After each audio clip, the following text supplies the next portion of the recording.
आपल्याला या ठिकाणाहून अंतरवाली सराठीकडे जायचंय आणि जे कार्यकर्ते मराठा बांधव रात्रीपासून या ठिकाणी गावामध्ये जमलेले होते त्यांनी शांततेने आपापल्या घरी मनोज जरांगे पाटील हे आता अंतरवाली सराठीकडे निघालेले आहेत। आपलं आंदोलन जे आहे ते त्यांनी आता पुन्हा एकदा अंतरवाली सराठीकडे ते घेऊन जात आहेत।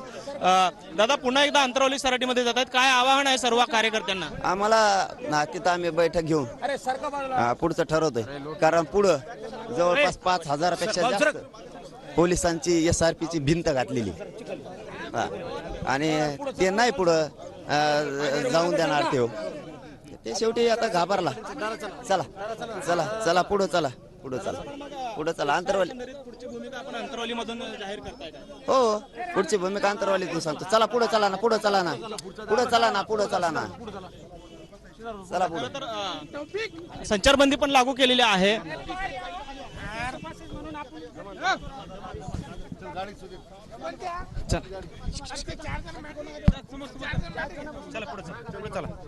बंदी लागू केलेली आहे आणि आपल्या कार्यकर्त्यांनी मराठा बांधवांनी शांतपणे आपापल्या घरी जे आहे ते परत जायचंय। गाड्यांनी आलेले आहात तर गाड्यांनी जाताना सुद्धा शांततेमध्ये आपापलं गाव आणि घर गाठा असं आवाहन मनोज जरांगे पाटील यांच्याकडून करण्यात आलेलं आहे। अंतरवाली सराठीमध्ये जाऊ, त्या ठिकाणी बैठक घेऊ, त्या ठिकाणी चर्चा करू, पोलिसांच्या समोर जी आहे ती आपण चर्चा करू असं त्यांनी या ठिकाणी सांगितलेलं आहे आणि सर्वांनी शांत राहावं असं आवाहन जरांगे पाटील यांच्याकडून करण्यात आलेलं आहे। जालन्याच्या अंबड तालुक्यामध्ये संचारबंदीचे आदेश देण्यात आलेले आहेत, त्याच्यामुळे पोलिसांचा मोठा फौजफाटा या ठिकाणी तैनात करण्यात आलेला आहे। जरांगे अंतरवाली सराठीमध्ये जाऊन बैठक घेणार आहेत।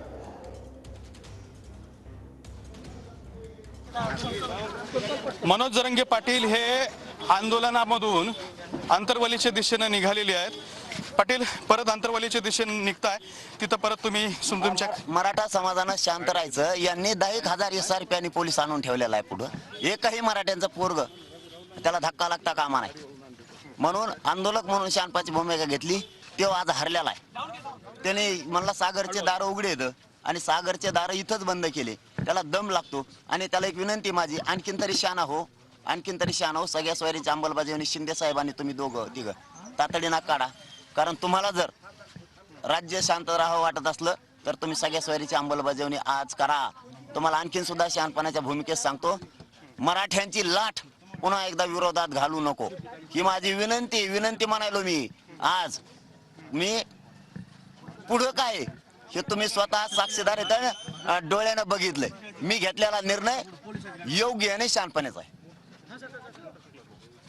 दुसरा मुद्दा म्हणजे रात्रीपासून पोलिसांचा बंदोबस्त वाढला, त्यामुळं तुम्ही आता माघारी फिरताय, मात्र हे आंदोलन यशस्वी झालंय असं तुमचं मत आहे?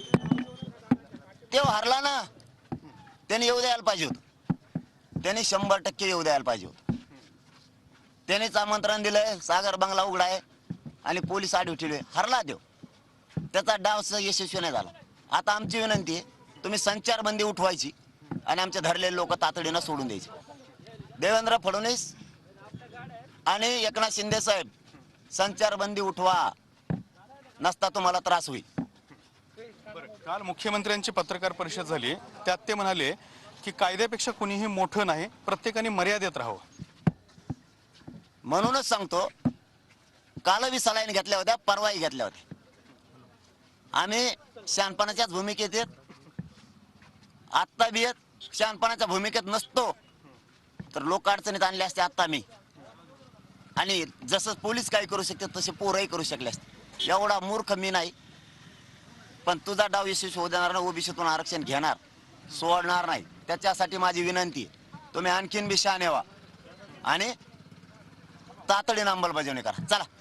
मुख्यमंत्र्यांचं आणखी एक स्टेटमेंट होतं, ते म्हणजे कुणबी आरक्षण दिलं, त्याचबरोबर 10% सुद्धा आरक्षण दिलं तरी सुद्धा आंदोलन मागणीच नाही, समाजाची मागणी आहे सगळ्या सोयऱ्यांची, ती द्या।